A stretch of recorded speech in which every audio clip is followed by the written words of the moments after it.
Hello everyone, my name's Satima and welcome back to the Race Edit, and if you're new here, welcome to the Race Edit and welcome to a new video. For those of you who don't know, this is my Unserious series. This is the series where I make unserious predictions about how I think the next race is going to fare, how I think the next Grand Prix is going to fare, and this week we're going to Mexico. I like to make my top 10 predictions, and then I like to do my driver of the day, my win team, and my L team. Now, we're in the North American leg of the season, and I love the North American leg because it means I don't have to wake up super early for races. I can watch them at a reasonable time. But what I noticed after COTA was, well, I think I quite like waking up early to watch the races. It feels more Formula One to me. Additionally, let's say the races finish at 10:30, 11 my time. That means I have the rest of the day to do what I need to do versus the races finishing at 5 o'clock my time. Then I have to figure out what I'm going to do for my videos, and then I also have to get myself ready for the work week starting the next day. So, you know what? I'm never going to complain about waking up early for a Formula One race again, unless it's in China, because those races are really early. But aside from that, it's Formula One. It's part of our blood. We wake up early and we complain. It is what it is. Now, let's just jump right into my predictions, and then I'm going to talk a little bit about this past Sunday's Grand Prix in COTA. It was a race, wasn't it? I think this was the season-defying race, and I'll get into that a bit more later on when I speak about COTA. But let's talk about my unserious predictions for Mexico. I love the Mexican Grand Prix, and I really hope they stick with the Mexican theme song for the Mexican Grand Prix on Sunday, or throughout the entire race weekend in general, let's be honest, because that theme song is just, it's chef's kiss, let's be honest. Now, if we're gonna go to Mexico, you have to give P1 to the Mexican driver if we're gonna be real. So P1, love him, hate him, it has to be Sergio Checo Perez. P2, Unserious Edition, by the way, guys. I'm gonna have to say, I'm giving it to my boy, I'm still gonna I'm gonna keep putting Valtteri Bottas in the top three until he scores some points for Sauber. So P2, I'm gonna give it to Valtteri Bottas, and then I guess P4, let's start to Franco Colapinto. Now, is that unserious? I feel like with Franco, anything can happen, so I'm gonna give it to him. I'm gonna give it to Franco. P5, Lewis Hamilton. Unserious, not unserious, I don't know. You never know with Mercedes. One day he could be P1, the next day he could be DNF'd. That's just the life of Mercedes, right? And then, so we have Checo, Valtteri, Franco, Lewis. P5, I'm gonna give it to Lance Stroll. P6, Liam Lawson. P7, Oscar Piastri, because I would assume that he would be higher, let's be honest. P8, Leclerc. I don't even want to put that out there after he just had a great race. But this is our unserious predictions, and as much as I love me some Ferrari, sometimes after a great race, things happen. But I'm not even, you know what, knock on wood, that's not gonna happen. P9, I'm gonna have to say Max Verstappen. In P10, I'm gonna give it to Lando Norris, because wouldn't that be really fun for the title fight? I think it would if they both just got the lowest amount of points that they could. It could happen, right? Okay, so then that means my driver of the day, I mean, Checo, we gotta do something here, bud. You've been in Formula One for a decade and a bit now, no? Like, what's going on? You had arguably at the start of the season the fastest car, and now while it's not, I mean, listen, we know, you know what? Let me take that back, because he did speak on how his car never felt right, and now Max is starting to feel those same issues that he's been feeling. So, I mean, if Checo were to win this race, it would make him driver of the day to me, and I feel like it might solidify his seat at Red Bull. I honestly don't know what's going on with the seat at Red Bull, because everyone's pushing for Liam Lawson to go to Red Bull, but I'm just like, does Checo not have a seat signed already? But hey, anything can happen in the world of Red Bull, right? So even though they have their 2 seats secured for 2025, what can happen during our winter break? Literally anything. Win team would have to be, I don't want to say Red Bull, because you'd have Checo P1 and then Max P9. So I would say win team would have to be Sauber for having Valtteri Bottas in the points, and P2 nonetheless. That would be my win team. And then my L team would have to be either one of the Ferraris, McLarens, or Mercedes. But I think I would say either the Ferraris or the McLarens, just because I had a Mercedes driver up there higher up. and I would just expect better from Ferrari and McLaren, to be honest. That's all I'm going to say on that. Wow, that was really fast. I think that's the fastest I made my predictions.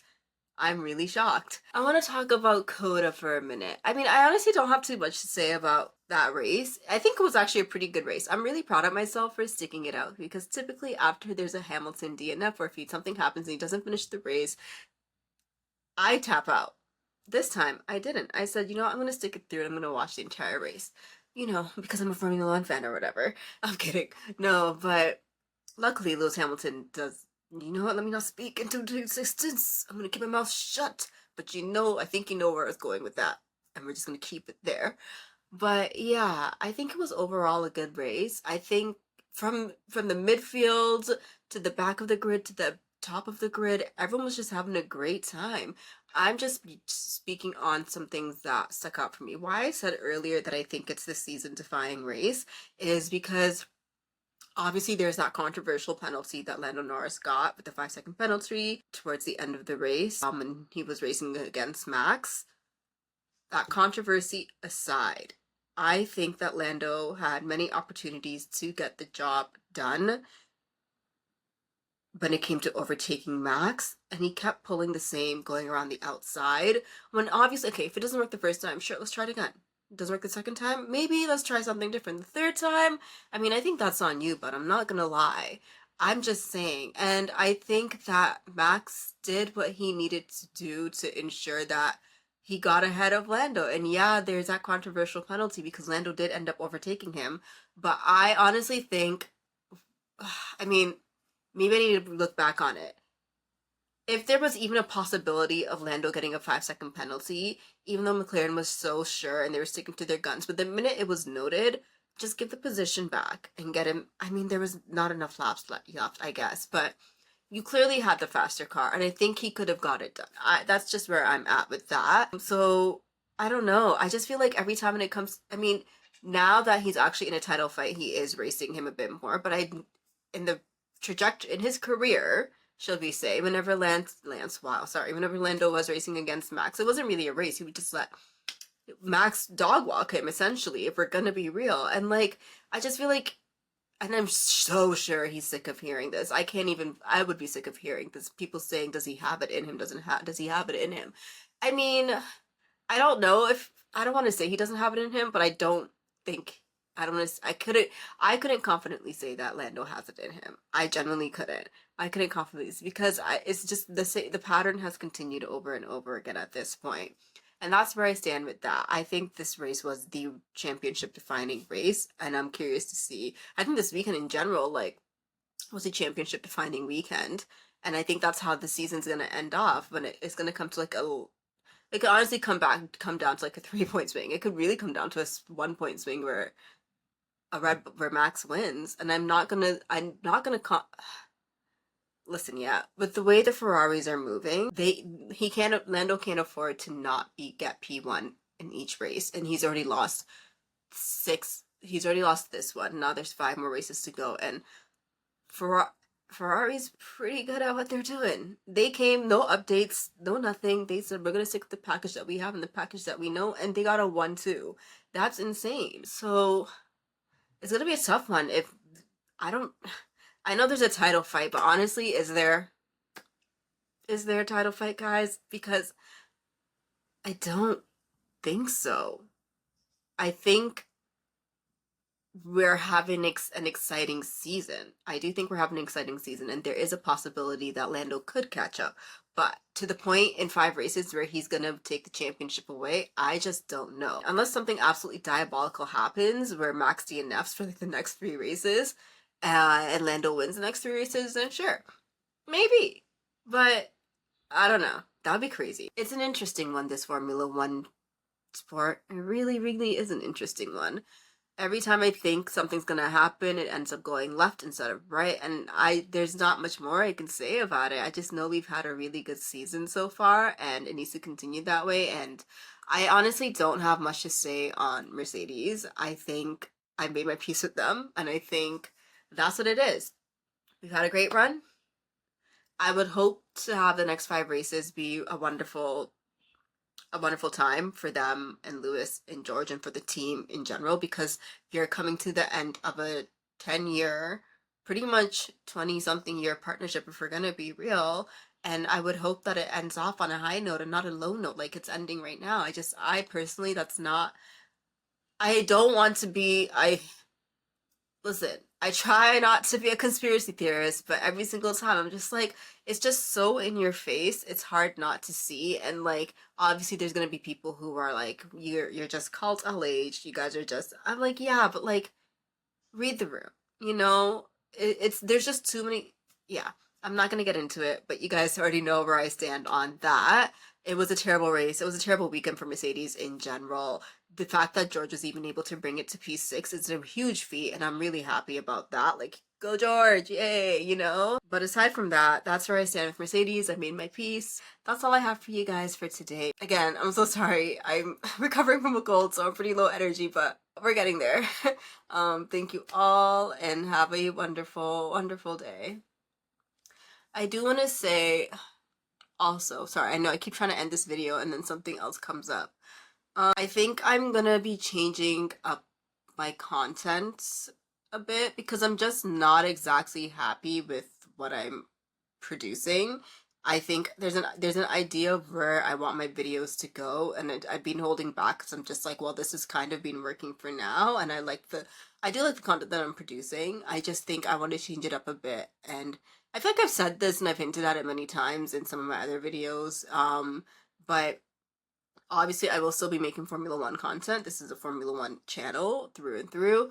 I think I'm just gonna be making videos that aren't so um based on the Grand Prix themselves, like not a weekly video on the race that just happened. I think I'm gonna continue to do my Unserious series and then like maybe like a mini recap in those. Um but when I started off this channel, I was doing more so video essays. I was doing a lot of research and making those into videos, and I thoroughly enjoyed doing those, and I felt a bit more fulfilled when I was doing those rather than doing just a quick yap session about what happened on Sunday's race. I feel like everyone does that, and that's not where I wanted my content to be or how I wanted my content to be. So I think I'm gonna start going back into that. That's also why I've been kind of holding back on uploading a lot more videos, just because one, we've had many breaks in Formula One, but also two, because like I said, I feel more happy when I create those kind of videos. So I think I'm gonna go back to doing more video essays, doing videos on drivers. I love learning about the drivers, learning about their histories. That's my favorite thing. And then just like making content on that. And I hope you guys stick around and enjoy it because that is something that I really enjoy doing, and I hope that I can do it justice. And if you guys, again, if you guys have any recommendations as to what kind of content you would like to see, or if you'd like me to incorporate something as well, please let me know and I will do my best to accommodate as well. Again, thank you all so much for sitting here and watching this video. If you did like this video, please feel free to give it a like and subscribe, and I will see you all in the next one. Thank you and have a wonderful, wonderful day.